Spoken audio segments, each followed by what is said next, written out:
കുംഭമേളയും അതിൻ്റെ ഉത്ഭവത്തെയും ചുറ്റിപ്പറ്റി നിരവധി കെട്ടുകഥകളും സിദ്ധാന്തങ്ങളും പ്രചാരത്തിലുണ്ട്. വേദങ്ങളിലും പുരാണങ്ങളിലും കുംഭമേളയെക്കുറിച്ച് പരാമർശിക്കുന്നതായി പലരും വിശ്വസിക്കുന്നു. അതേസമയം കുംഭമേളയ്ക്ക് 2 നൂറ്റാണ്ടുകളുടെ ചരിത്രം മാത്രമാണ് ഉള്ളതെന്നും വിശ്വാസമുണ്ട്. കുംഭമേളയുടെ ഐതിഹ്യം.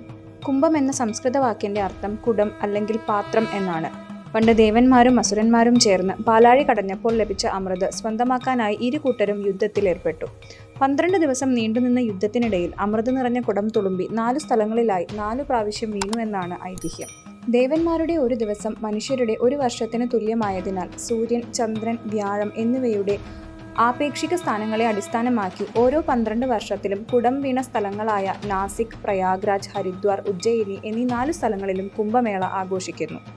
പ്രയാഗ്രാജിലും ഹരിദ്വാറിലും ഓരോ 6 വർഷം കൂടുമ്പോഴും അർദ്ധകുംഭമേള നടക്കുന്നു. 12 വർഷം കൂടുമ്പോൾ നടക്കുന്ന ഉത്സവത്തെ പൂർണ്ണകുംഭം അല്ലെങ്കിൽ മഹാകുംഭം എന്ന് വിളിക്കുന്നു. കുംഭമേള നടക്കുന്ന 4 സ്ഥലങ്ങളും നദികളുടെ തീരത്താണ് സ്ഥിതി ചെയ്യുന്നത്. ഹരിദ്വാറിൽ ഗംഗാ തീരത്തും, പ്രയാഗ്രാജിൽ ഗംഗ, യമുന, പുരാണ സരസ്വതി സംഗമസ്ഥാനത്തും, ഉജ്ജയിനിയിൽ ക്ഷിപ്രിയിലും, നാസിക്കിൽ ഗോദാവരി തീരത്തുമാണ് കുംഭമേള സംഘടിപ്പിക്കുന്നത്. കുംഭമേളയുടെ സമയത്ത് ഈ നദികളിൽ കുളിക്കുന്നത് മോക്ഷം നേടാൻ സഹായിക്കുമെന്നാണ് ഹൈന്ദവ വിശ്വാസം.